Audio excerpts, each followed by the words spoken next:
Čau, jaz sem Uroš Kuzman in to je video Zdaj je čas za Šaleško dolino. V času karantene se je marsikomu zdelo, da se je znašel pred vrati pekla.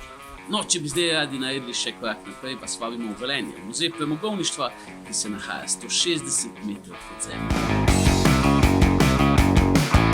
Noter te pelje najstarejše še delujoče dvigalo v Sloveniji. Kaj ni lih informacija, ko hočeš imeti dvigalo, ampak baje boš nekaj časa še delujoče dvigalo. Gremo!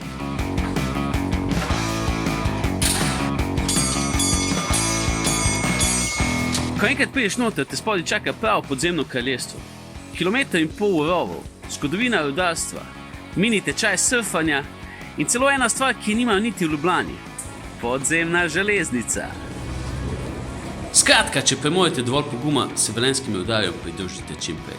Če pa vas je strah, da bo dvigalo obstalo spodaj, pa nam pripeljte sam svojo taščo. Vi pa lahko na koncu pojete njeno kranjsko klobaso. Ajde, se vidimo!